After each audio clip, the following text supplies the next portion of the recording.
Kebahagiaan sejati itu didapat dari meningkatkan standar diri sendiri, bukan menilai diri sendiri dibandingkan orang lain. Ini salah satu quote-nya saja. Kalau ingin bahagia, yo ayo meningkatkan diri, bukan menabrakkan diri ke yang lain.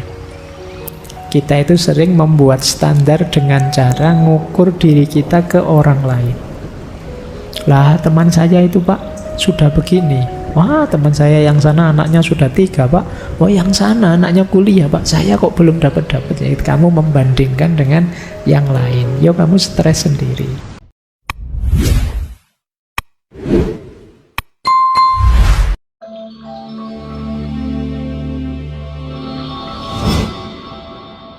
Assalamualaikum warahmatullahi wabarakatuh.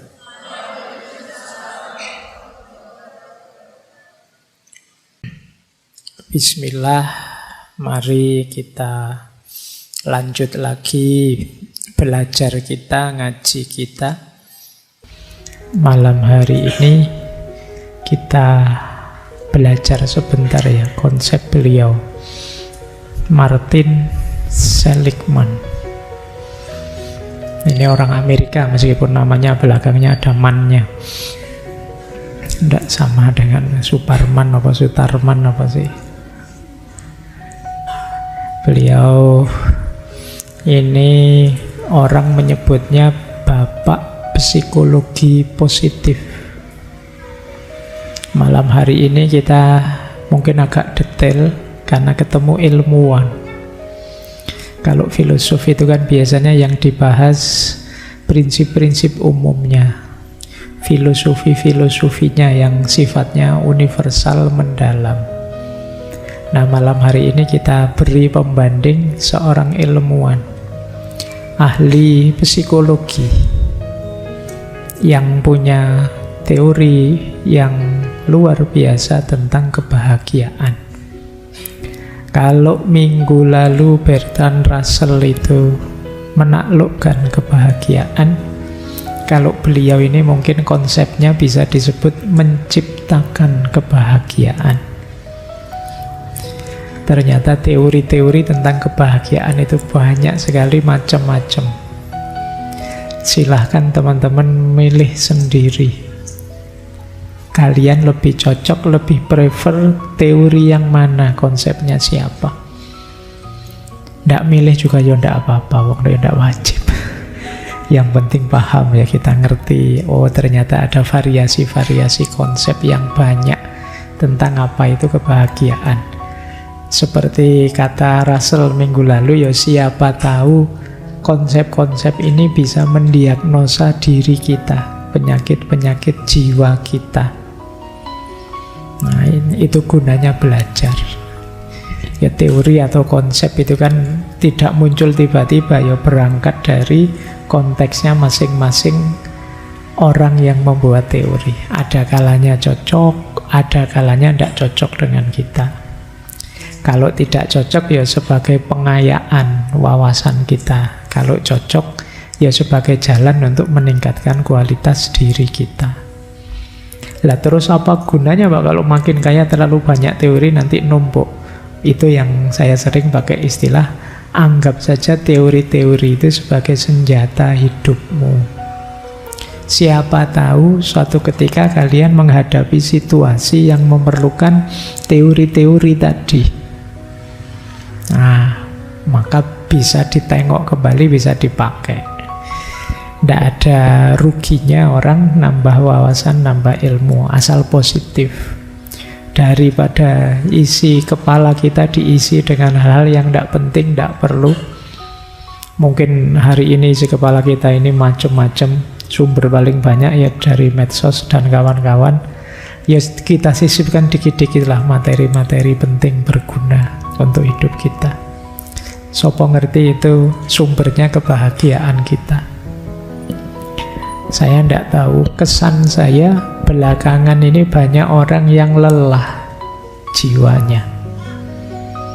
Mungkin karena terlalu capek mengurusi ini itu atau merespon ini itu, karena zaman hari ini kan rasanya cepat sekali.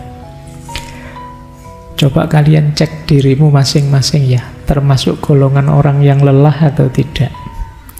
Antara lain cirinya orang lelah itu yang pertama baper, tersinggungan, ngamuan. Kalau kalian merasa biasanya saya ndak begini loh Pak, sekarang kok aku muangkelan ya kalau ada orang jengkel, ada orang apa dikit jengkel, kemungkinan jiwamu sedang lelah. Yang kedua, ndak sabaran. Pokoknya pinginnya apa-apa segera selesai. Kita jengkel sendiri pada diri kita, atau kalau lihat teman kita lelet itu, kita ada teman kok kayak gini tuh. Itu kalau kita sering-sering begitu, jangan-jangan jiwa kita sebenarnya yang lelah. Atau mungkin kita sering tiba-tiba merasa sedih, entah kenapa, galau, entah kenapa, hampa, entah kenapa. Kok rasanya ndak enak ya, rasanya kok sedih tiba-tiba. Kenapa? Ndak tahu. Hampa saya rasanya. Kenapa? Ndak tahu juga. Kemungkinan jiwamu sedang lelah. Nah, itu indikasi-indikasi ya. Belum lagi terus uring-uringan. Di sekelilingmu pokoknya ndak ada yang benar. Ada saja salahnya. Meskipun sebenarnya salahnya simple, kecil saja, tapi bagimu terus jadi besar. Misalnya mau sekedar menancapkan ini saja terus meleset sekali itu, ini gimana sih kok kayak gitu kadang-kadang. Wong cuma itu apa susahnya sih ditata lagi, dibereskan lagi. Baik, semoga kita tidak termasuk yang itu ya, orang-orang yang uring-uringan, jiwanya sedang lelah. Kalau sudah seperti itu istirahatlah. Kan dulu pernah kita singgung salah satu, kalau saya tidak salah hadis, bahwa hati itu, qalb itu idza kallat mallat wa idza mallat amiyat. Jadi kalau dia capek, bosan, dia lelah. Dan kalau dia lelah, dia buta. Jadi kalau kamu sedang lelah, tidak bisa merespon apa-apa, atau responmu jadi keliru. Maka sayangi jiwamu satu-satunya. Kita hidup hanya sekali. Masa sekali hidup saja isinya sumpek terus. Ayo syukur ya. Ayo kita belajar bahagia sekarang. Dari beliau Martin Seligman ini. Bismillah. Beliau kelahiran 42. Berarti sekarang berapa? Mungkin sekitar berapa ya? 90-an mungkin ya. Ya wis, pokoknya usia-usia sudah sepuh sekali. Tapi beliau ini bapaknya psikologi positif. Apa bedanya psikologi positif sama psikologi negatif? Ya tidak ada ya psikologi negatif itu. Ya istilahnya saja. Jadi memang sebelum beliau dan kawan-kawan itu, psikologi itu lebih banyak concern untuk mengobati orang yang sakit jiwa, gangguan jiwa, dan lain sebagainya. Mungkin di pikiran kita juga begitu. Yang namanya ilmu psikologi itu ngobati orang sakit jiwa. Dan fenomena ini terjadi, ada yang bilang sejak pasca Perang Dunia Kedua. Setelah Perang Dunia Kedua itu mungkin banyak orang yang mengalami gangguan jiwa, melihat dahsyatnya perang dengan segala efeknya. Karena memang perang itu tidak ada baiknya sebenarnya untuk kemanusiaan. Kalau bisa ya dihindari, kalau tidak sangat terpaksa. Karena efeknya besar untuk manusia dan kemanusiaan. Termasuk zaman Perang Dunia Kedua itu kan perang besar-besaran. Yang itu terus banyak orang terganggu jiwanya, yang membuat mungkin para psikolog, psikiater sibuk. Teori-teori bermunculan tentang kesehatan jiwa.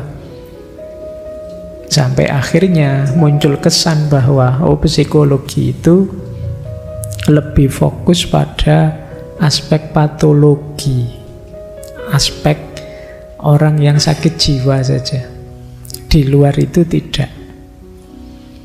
Nah, itulah nanti tokoh seperti Martin Seligman ini ingin masuk ke dunia psikologi dari sudut pandang yang berbeda. Ndak hanya pengobatan sih, tapi juga demi membentuk kepribadian, demi membentuk jiwa yang bahagia. Jadi mengoptimalkan kekuatan untuk bahagia, tidak sekedar menghindari sakit, tapi memang menuju kebahagiaan. Ada beda, kata Seligman, antara menghindari ketidakbahagiaan dengan menghidupkan kebahagiaan. Sama kayak kalian menghindari rasa sakit dengan hidup nyaman, itu kan berbeda. Kalau sudah tidak sakit bukan berarti terus enak hidupmu. Baik, ada jejak jatuh itu. Yang lihat pertama dapat jodoh kamu. Ya kan, apa-apa dimaknai yang positif ya enak. Kalau kamu maknai negatif ya tidak gelisah sih, maknai positif saja. Rasulullah itu satu ketika putra beliau meninggal, putra beliau Ibrahim itu bareng dengan gerhana matahari. Wah, para sahabat nafsir aneh-aneh. Wah, ini bencana, ini mesti. Wah, ini sinyal buruk, ini situasi buruk. Terus dimarahi sama Nabi. Gerhana matahari itu ya gejala alam biasa, tidak ada hubungannya dengan nasibnya seseorang. Kita yang sering kayak gitu ya, apa-apa ditafsir negatif, ditafsir jelek. Nanti datang ngaji tidak kebagian minum terus, wah ini isyarat buruk ini. Alah ya biasa saja, tidak kebagian karena memang jatahnya mungkin kurang, kan gitu saja, simple. Kita itu sering nafsir-nafsir sendiri terus bingung karepe dhewe. Padahal itu ya polahnya akal kita sendiri. Salah sendiri memberi atribut yang ruwet, menyusahkan kita sendiri. Nah, nanti ada teori menarik dari Seligman ini tentang bagaimana kita memberi atribusi positif, memberi tafsir yang positif untuk hidup kita. Itu ada quote tentang curing the negative does not produce the positive. Menyembuhkan yang negatif tidak otomatis menghasilkan yang positif. Sederhananya mungkin teman-teman saya analogikan kayak tasawuf ya. Kalau sudah takholli ya belum otomatis takhalli.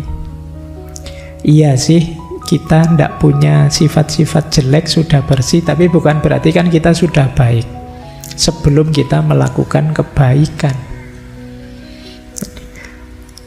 Saya tidak pernah bohong kok Pak. Tidak pernah bohong itu mungkin saja juga tidak pernah jujur. Mungkin kamu tidak pernah ngomong saja. Kan bisa begitu. Jadi curing the negative does not produce the positive. Saya itu Pak, anaknya tidak pernah kurang ajar kok Pak. Ya mungkin belum saja. Kurang ajarnya ya tidak, tapi nanti momennya kelihatan baru aslinya ketok. Nah, baik, kita lanjutkan. Ini pengantarnya saja. Psikologi positif itu nantinya yang digarap secara umum 4 hal kalau di Martin Seligman ya. Yang pertama tentu saja kebahagiaan. Nanti kita bahas panjang lebar ini karena beliau ini menarik. Tentang kebahagiaan ini punya qaul qadim dan qaul jadid. Kayak Imam Syafi'i. Jadi beliau punya pandangan luar biasa di buku Authentic Happiness itu. Tapi nanti beliau bantah sendiri, beliau kembangkan sendiri, revisi sendiri di buku selanjutnya, Flourishing. Jadi beliau merevisi konsepnya, menyempurnakan konsepnya. Ini tipe ilmuwan sejati. Ilmuwan itu tidak fanatik. Kalau dia tahu ada yang benar dengan bukti-bukti yang lebih benar, ya dia tidak malu-malu ngambil yang lebih benar. Tidak ideologis, tidak mentang-mentang ya saya kemarin kan afiliasinya ke situ ya harus situ terus. Nah kalau ilmuwan enggak. Ilmuwan itu ya kalau dia merasa pendapatnya keliru, ada yang lebih benar, ya dia akan ngambil yang lebih benar. Filosof juga begitu, komitmennya pada kebenaran, tidak ada gengsi-gengsinan. Maka kalau ada yang bilang cirinya filosof itu ngeyel, justru kalau ada orang ngeyel itu tidak pantas jadi filosof. Ngeyel itu kan terbukti salah tapi tidak mau disalahkan, itu kan ngeyel. Justru bukan filosof, bukan ilmuwan. Filosof, ilmuwan itu ya kalau memang ada fakta bukti bahwa dia salah, ya dia akan ngaku salah dan akan mengambil yang lebih benar. Seligman juga begitu. Dia punya pandangan lama dan pandangan baru tentang kebahagiaan. Kemudian bahas juga tentang optimisme, mindfulness, dan flow.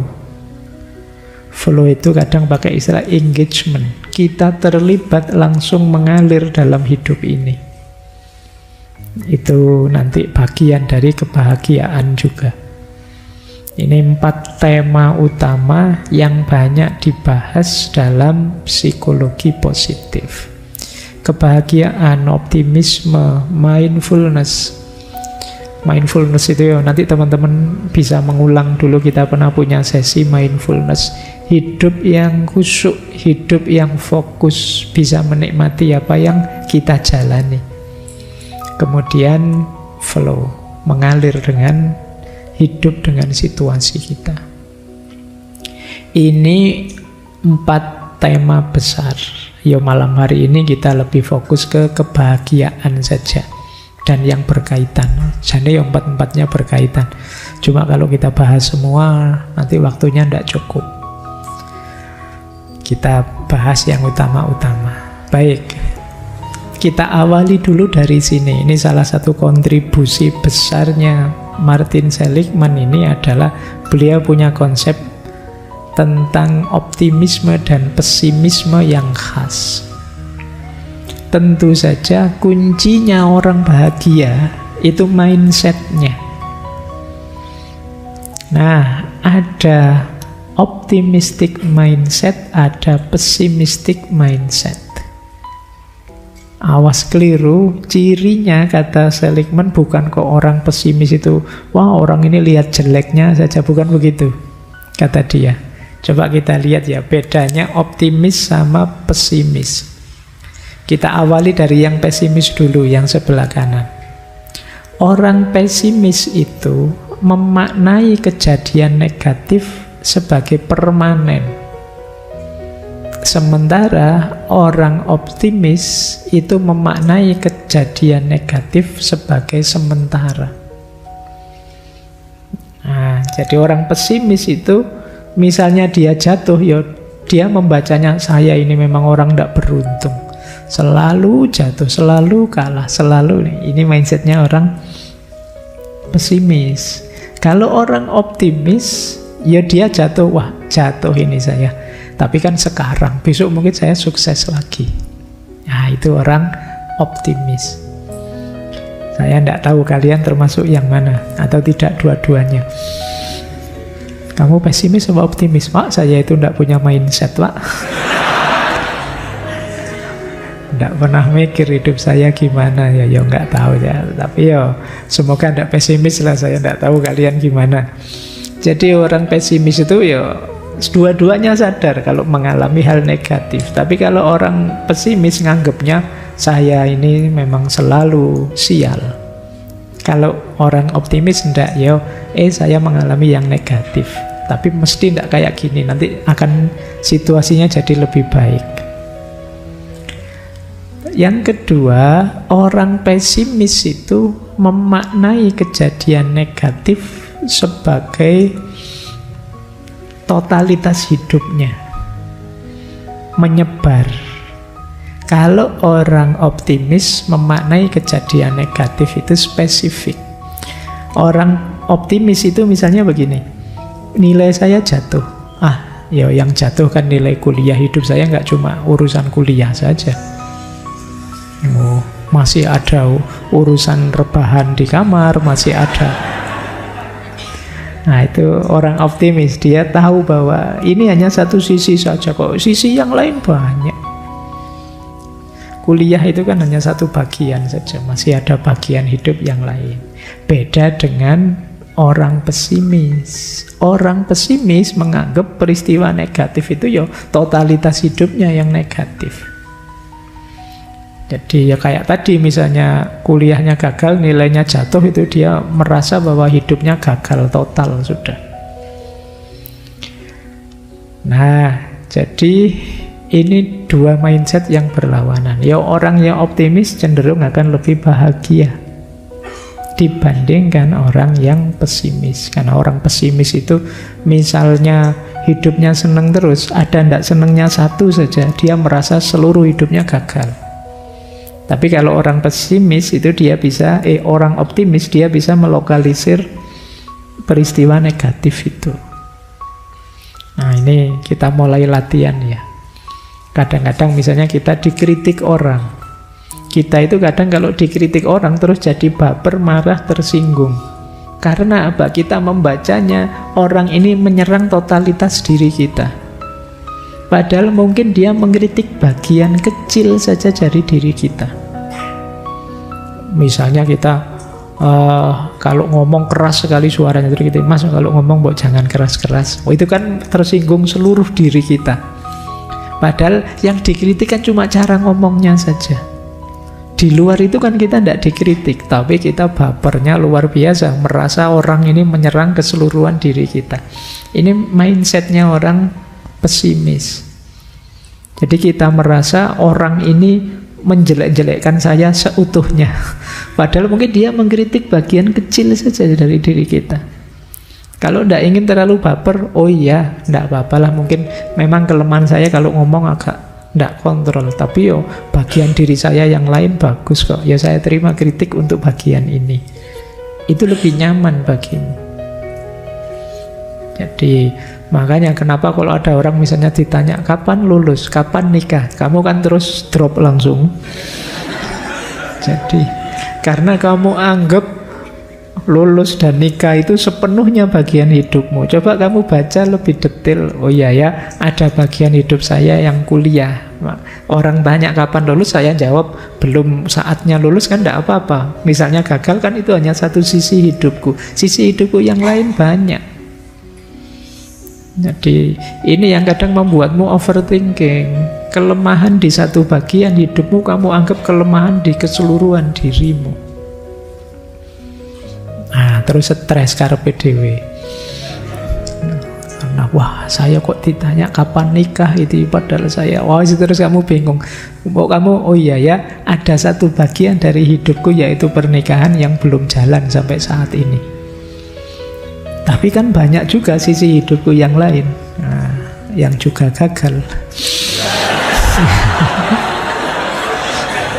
Ya, oke, ya enggak apa-apa. Itu kan contoh. Ya siapa ngerti juga begitu.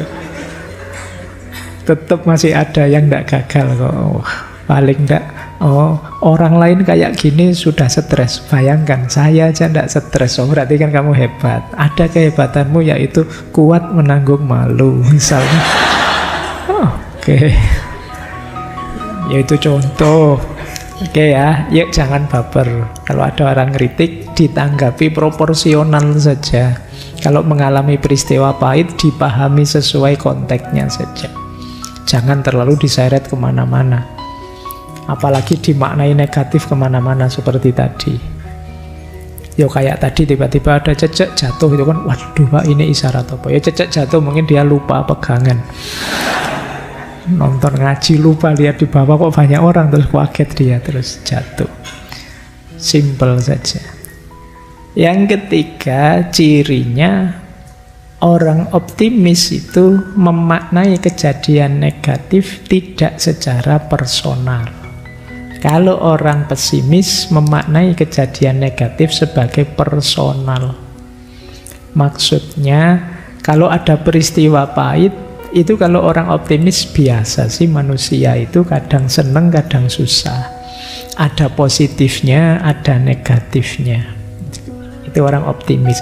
Saya sekarang kalah, insya Allah besok kapan-kapan, entah kapan, mesti juga sukses, kan begitu. Nah, tapi kalau orang pesimis, mindsetnya negatif, dia selalu masuk ke person. Ngalami peristiwa pahit, memang saya itu tidak kompeten, memang saya itu orangnya tidak bisa apa-apa, memang saya itu orangnya jelek, memang saya itu, sudah, habis sendiri. Yang menghabisi dirimu ya kamu sendiri, karena mindsetmu yang pesimis. Jadi dasarnya nanti sebelum lanjut ke pembahasan tentang kebahagiaan, ayo ditata mindset kita.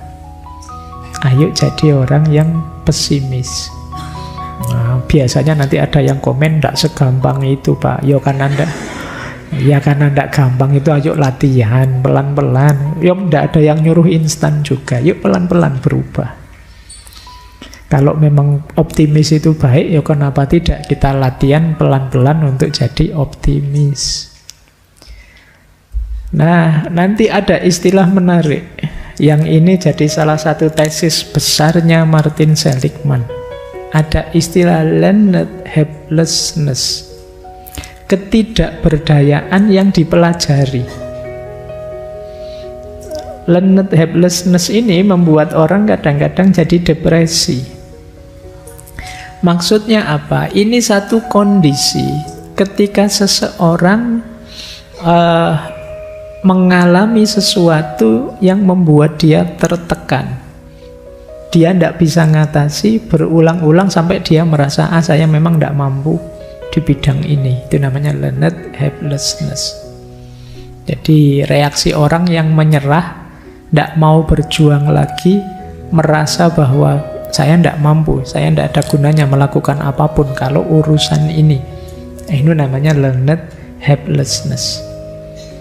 Ya contoh sederhananya, misalnya kalian ya belajar filsafat, baca buku ini tidak paham, besok baca buku lagi tidak paham lagi, besok baca lagi tidak paham lagi, terus kamu simpulkan, saya ini memang tidak paham, kok tidak ngerti kalau baca buku filsafat, tidak bisa berarti saya. Besok ditawari buku filsafat apapun, kamu akan bilang tidak bisa saya. Kalau buku filsafat tidak bisa. Nah, itu namanya learned helplessness. Atau mungkin kalian pernah ditawari disuruh khutbah atau disuruh sambutan. Sambutan pertama karena masih grogi gagal. Sambutan kedua agak grogi tapi lebih mending. Itu pun ya masih gagal, banyak salahnya. Akhirnya kamu simpulkan, saya tidak bisa Pak, memang khutbah, tidak bisa saya ceramah. Selesai. Sampai besok kamu ditawari ceramah, tidak akan mau. Ini namanya learned helplessness. Kamu belajar dari ketidakberdayaanmu, dan kamu merasa kamu lemah, kamu rendah, kamu tidak bisa. Nah, hati-hati ya. Ini memasungmu, jadi penjaramu. Kadang-kadang kita mindsetnya seperti ini. Coba kamu cek, kalian pernah tidak dimintai tolong apa dan kamu jawab tidak bisa. Padahal mungkin kalau kamu serius ya kamu bisa. Hanya saja kamu belajar dari ketidakberdayaanmu sebelumnya. Dan begitu saja kamu simpulkan bahwa saya tidak bisa. Padahal mungkin sekarang kamu lebih pintar dari dulu, wawasanmu lebih luas dari dulu, pengalamanmu lebih banyak dari dulu. Tapi karena sebelumnya kamu sudah menyimpulkan saya tidak bisa, ya akhirnya sampai besok kamu tidak bisa.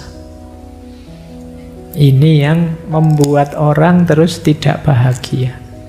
Cirinya apa? Orang yang kena penyakit learned helplessness ini biasanya orangnya pasif, rendah diri, minder, terus rendah motivasi. Kalau melakukan apa-apa sulit sepenuh hati karena merasa tidak bisa tadi. Terus kurang usaha, menunda-nunda ya karena dia merasa tidak bisa, tidak semangat, besok ya, nanti ya, dan lain sebagainya. Tidak punya harapan sukses, tidak tekun kalau melakukan tugas, dan pasrah, bahkan tidak mau minta bantuan orang lain. Padahal mungkin ada temanmu yang bisa bantu, tapi kamu tidak minta bantuan. Kenapa? Kamu sudah memvonis dirimu tidak bisa. memvonis diri kita tidak berdaya. Ya sudah, kita the end, sudah kita tamat. Karena kita sendiri yang memvonis begitu. Yang memenjara diri kita sendiri. Ini namanya learned helplessness. Kadang-kadang ya kamu mencari perlindungan di balik teori-teori, di balik konsep-konsep, di balik pikiran-pikiran bahwa yang kamu lakukan ini saya realistis kok Pak. Saya tahu diri kok Pak. Itu kan konsep-konsep yang kamu pakai untuk menyembunyikan dirimu. Saya ini kan tawadhu Pak, tidak mau menonjolkan diri Pak. Saya gitu, itu konsep-konsep yang sering kita pakai untuk menyembunyikan kekerdilan kita. Sebenarnya kalau mau kalian bisa. Hanya saja kalian mungkin pernah 1-2 kali gagal, tidak berdaya, dan kalian anggap memang kamu tidak bisa di situ. Nah, ini sering jadi sandungan besar dalam hidup kita. Ini semacam kemanjaan atau semacam mindset yang keliru yang membuat kita terpenjara. Semoga kita tidak ada di sini ya. Ya kalau ada, yuk segera disadari terus keluar. Mungkin selama ini kita berlindung di balik konsep-konsep tadi. Ayo kita sadari bahwa ini sebenarnya pelarian saja konsep-konsep tadi.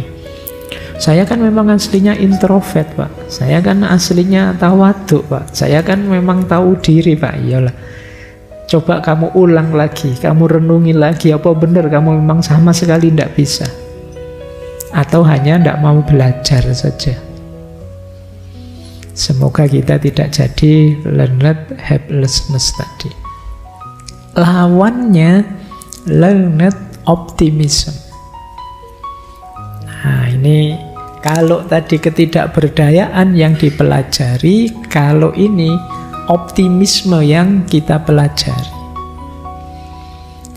Bagaimana kita learned optimism ini? Ya kita berusaha menghindarkan diri dari learned helplessness tadi dengan cara berpikir atau memandang hidup secara lebih optimis. Kita punya pandangan bahwa kita bisa mengubah diri kita.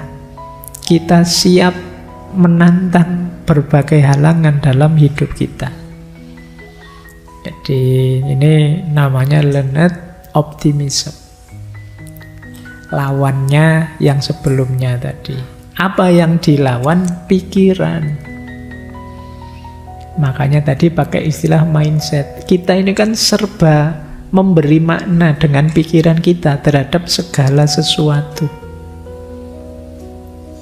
Misalnya lihat air minum ini misalnya, ini contohnya. Nah begitu lihat ini, waduh ini kok coklat, ini jangan-jangan mengandung zat apa yang itu kan pikiran kita. Jangan-jangan wah ini resiko ndak ya diabetesnya. Wah ini jangan-jangan asam urat. Wah ini kolesterol kan, itu mindset kita. Kita tempelkan pada sesuatu. Nah, ini namanya distorsi kognitif. Bismillah ya, ini contoh.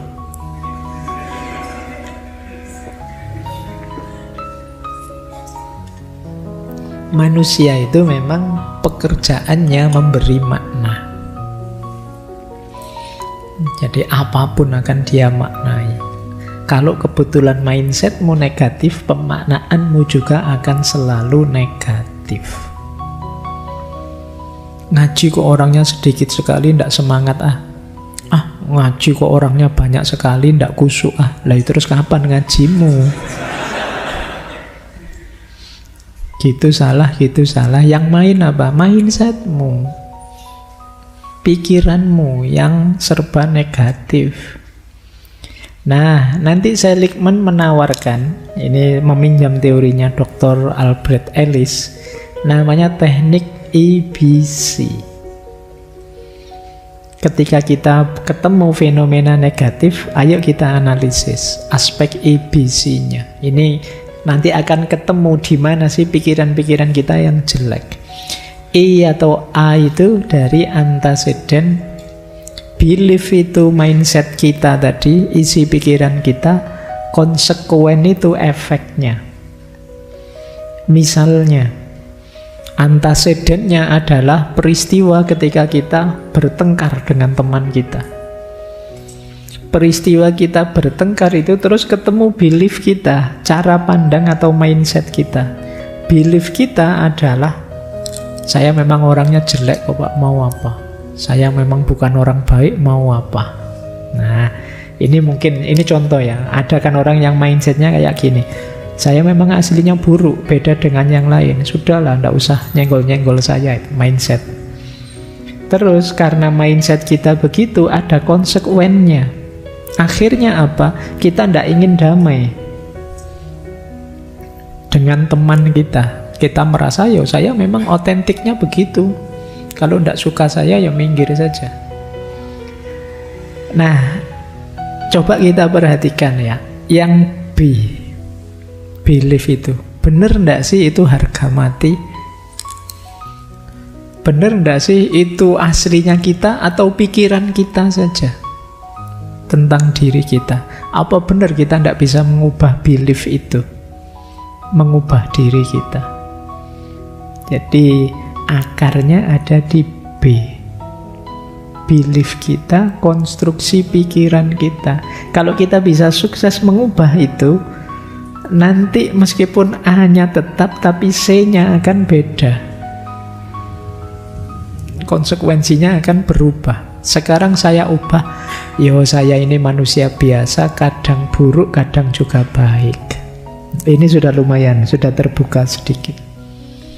Siapa tahu memang yang salah kemarin saya. Ayolah kita wong hidup bersama, yuk bareng-bareng yang enak lah. Konsekuennya bisa lebih positif. Ini cara kita untuk melawan tadi ya, learned helplessness. Kita lawan dengan learned optimism. Dengan cara apa? Mengubah cara berpikir kita, menata kembali distorsi kognitif kita. Pikiran-pikiran jelek, pikiran minder, pikiran tidak penting, pikiran jahat, pikiran negatif, buruk, dan lain sebagainya. Kita lawan. Wong mikir itu gratis loh, kok kamu milih yang jelek-jelek? Wong ndak bayar kan kalian mikir yang bagus-bagus itu. Wong husnudzon itu gratis, lebih membahagiakan. Ngapain kamu suudzon? Ada temenmu misalnya ngapain, terus kamu, wah itu jangan-jangan melakukan dosa apa itu di luar. Ya, ngapain wong, ya kamu ndak ngerti jelasnya. Wong sama-sama ngarang saja, mau ngarang yang baik daripada ngarang yang jelek. Itu yang disebut learned optimism. Nanti ada teman kosmu dijemput pacarnya, terus kamu, wah itu mesti diajak yang aneh-aneh, itu mesti. Wong kamu nggak ngerti aslinya kok suudzon. Sopo ngerti diajak ngaji apa diajak?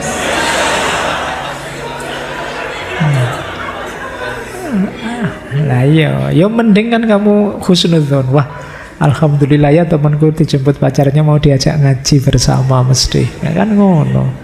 Kamu lebih nyaman kan? Kamu kalau mau tuduh jelek kan kamu terus curiga tiap hari, nuduh tiap hari. Melelahkanmu sendiri. Nah, ayo kita mulai melawan distorted mind, distorsi pikiran.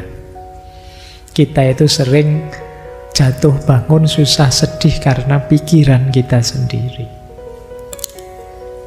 Jadi diawali dari optimisme melawan pesimisme tadi, kemudian ada learned helplessness dan learned optimism. Mari kita ambil optimisnya, mari kita hidupkan perilaku learned optimism. Ayo kalau pakai teori ABC tadi, kita perhatikan benar kognisi kita, pikiran kita, belief kita. Seperti sering saya bilang, manusia itu bukan harga mati.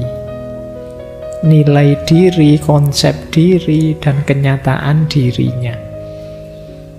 Kalau kamu bilang, Pak, saya aslinya memang pemarah kok Pak. Loh enggak, kalau kamu mau tidak pemarah, kamu bisa latihan mengubah dirimu.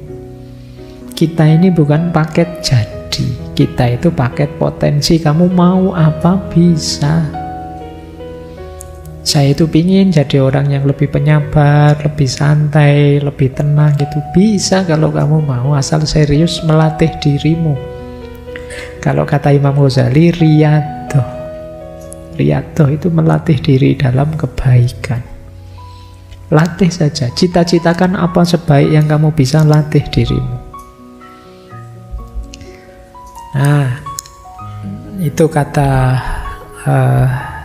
Seligman, kehidupan memberikan kemunduran dan tragedi yang sama pada orang yang optimis dan pesimis.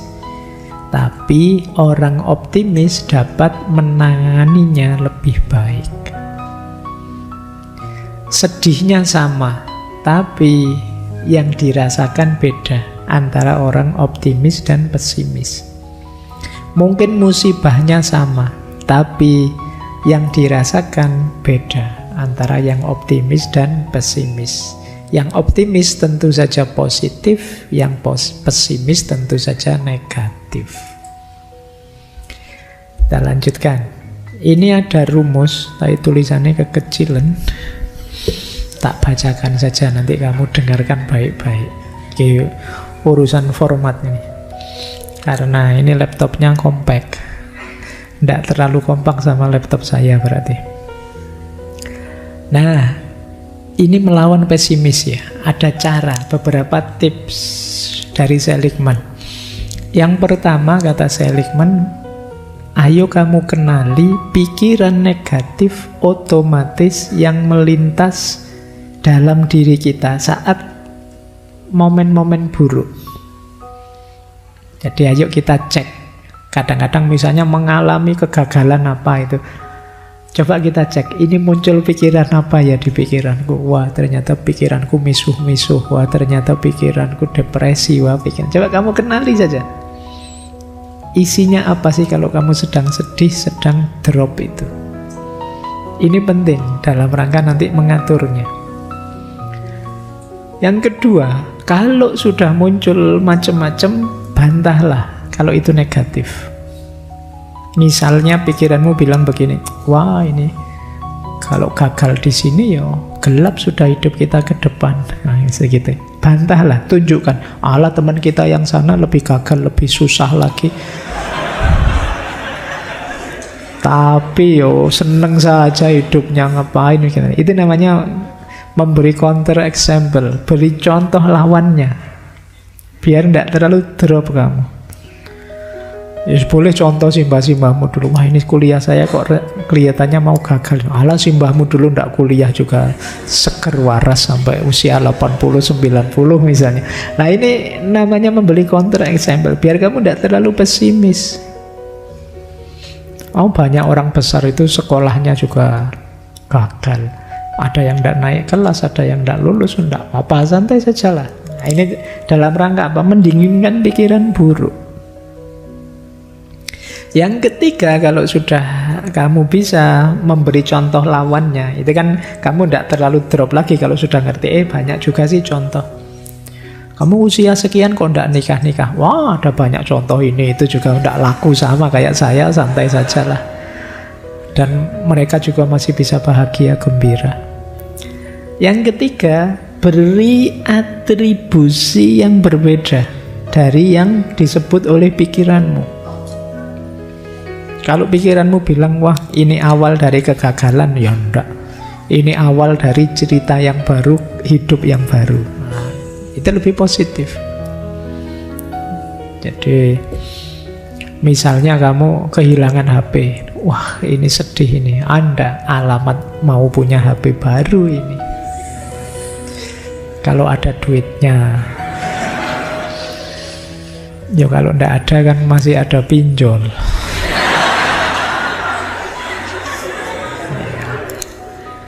Itu andalanmu sekarang, siap-siap kamu dikejar-kejar nanti. Baik, jadi bikin atribusi yang berbeda.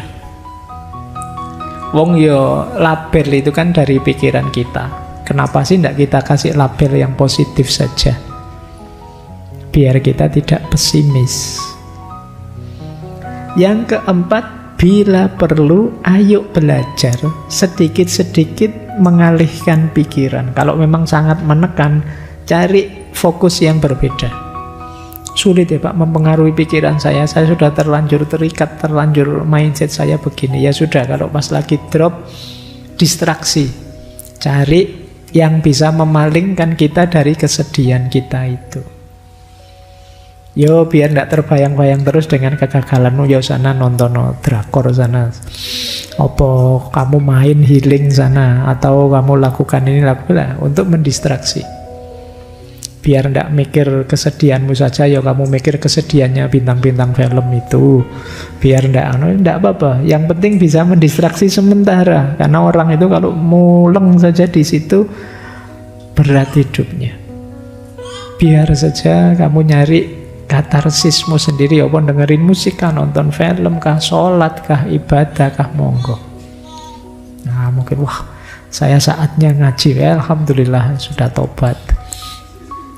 Saatnya saya ibadah Pak, mungkin Allah menegur saya, wis alhamdulillah kalau kamu bisa begitu. Jadi ayo distraksi, jangan stuck di situ terus, akan bahaya. Stres bisa tumbuh jadi depresi, depresi berkepanjangan membahayakan dirimu.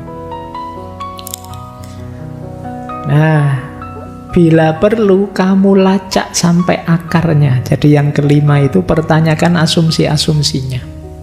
Kok aku punya pikiran begini ya? Kok aku negatif sekali ya cara aku menanggapi? Oh mungkin karena aku melihat ini, melihat itu, belajar dari sini, belajar dari situ. Kalau begitu saya coba membaca yang lain, mencari pengaruh yang berbeda. Jadi inilah jalannya kita mengalahkan diri kita sendiri yang pesimis. Jadi saatnya kita taklukkan diri kita, karena pesimisme itu kan seperti melawan diri kita sendiri. Yang maunya serba negatif, diajak yang positif tidak mau. Jadi diawali dari mengenali, kemudian kalau memang negatif kita bantah dengan contoh-contoh yang berbeda. Kalau memang masih ngeyel, kita ganti dengan label yang lebih positif, pemaknaan yang lebih positif. Kalau masih susah juga kita mengalihkan perhatian. Dan kalau sudah bisa, ya mari kita basmi sampai akar-akarnya mindset pesimis itu. Kenapa sih saya kok bisa jadi pesimis ini? Pengalaman apa yang membawaku jadi orang yang pesimis semacam ini? Nanti pelan-pelan kita tanggulangi. Baik, ini jadi awal pembahasan kita tentang kebahagiaan. Baru terus kalau kita sudah menang, saatnya membangun kebahagiaan. Kita bisa mulai masuk ke buku beliau, Authentic Happiness.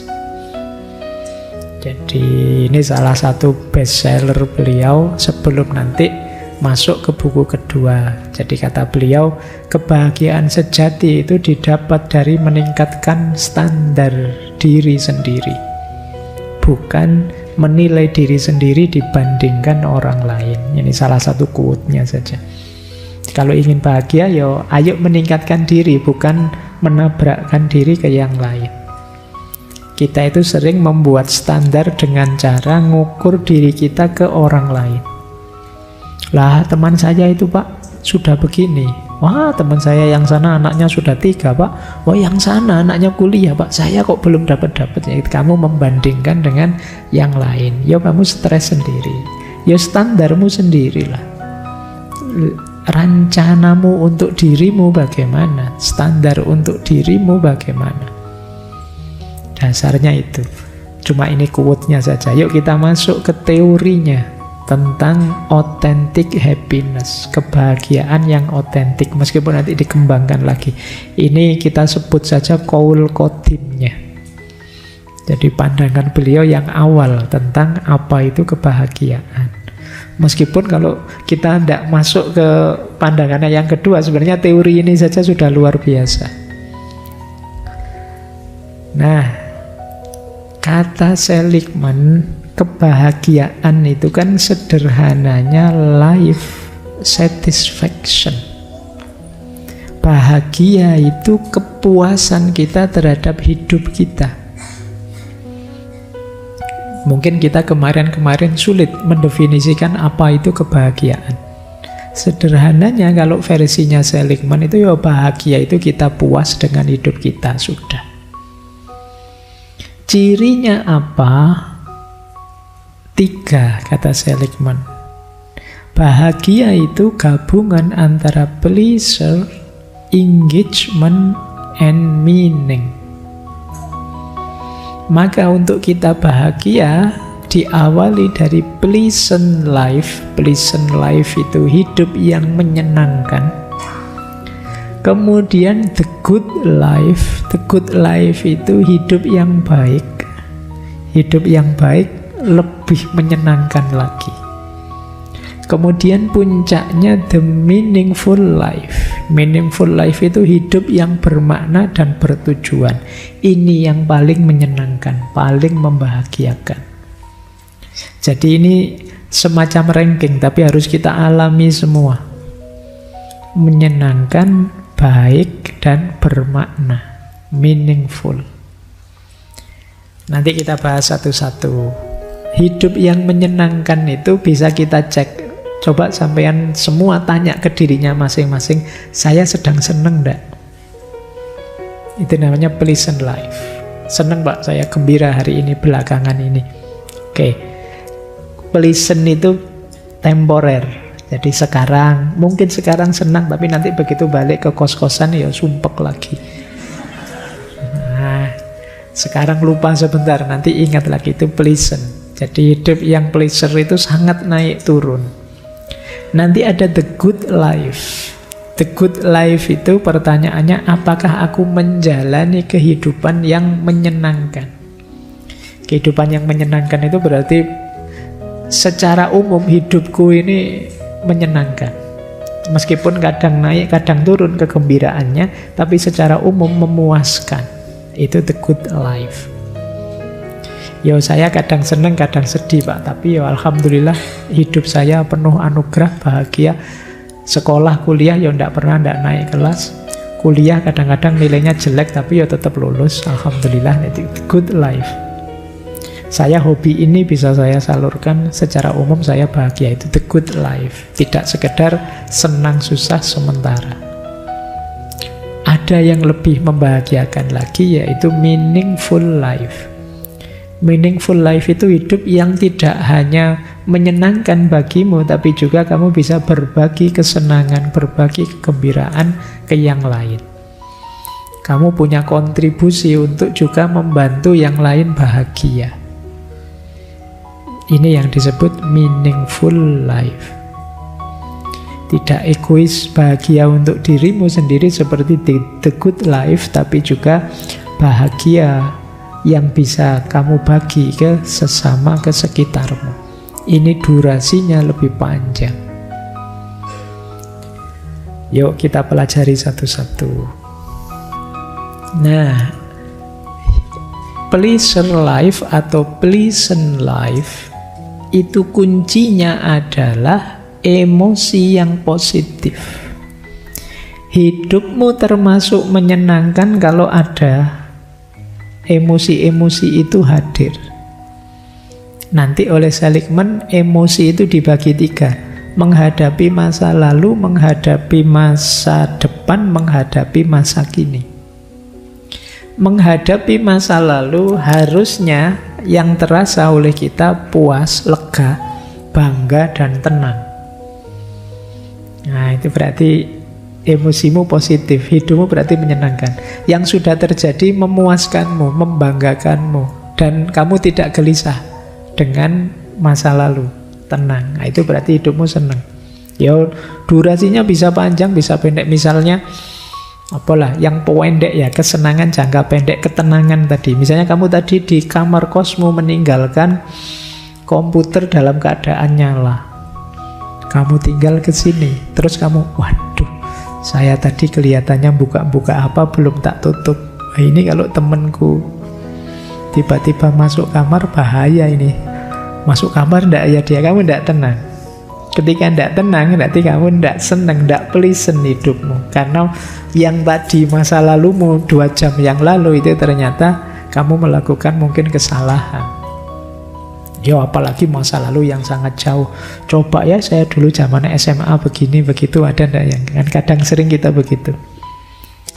Wah coba saya sambung terus dengan teman yang itu, mungkin saya ndak jomblo sekarang ya. Nah kamu sesali. Nah masa lalu legailah, puaskanlah, banggalah dan tenanglah. Berarti hidupmu menyenangkan. Kalau untuk masa depan, emosimu adalah optimis, penuh harapan, percaya pada dirimu bahwa kamu bisa mencapai keinginanmu, kamu bahagia, sudah. Kalau untuk masa kini, kamu merasa bersyukur, merasa nyaman, dan merasa nikmat, merasa senang. Masa kini berarti saat ini kalian di masjid ini sedang ngaji, itu kan masa kini. Itu kalau kalian merasa nyaman, bersyukur dan merasa asik, berarti hidupmu sedang mengalami kebahagiaan level pleasure. Kalau tentang masa depanmu kamu penuh harapan, optimis, berarti hidupmu tentang masa depan juga sedang pleasure. Tentang masa lalumu puas, bangga, tenang, kamu juga sedang pleasure. Kuncinya ada pada emosinya. Itulah pleasure. Tapi kata Seligman, hati-hati. Pleasant atau pleasure ini yang tadi sifatnya naik turun, on off, dan mungkin kalau pakai bahasa tasawuf tidak hakiki. Kalau hanya mengejar rasa senang saja kurang memuaskan hidup itu. Banyak kesenangan-kesenangan yang membuat efek negatif ke belakangnya nanti.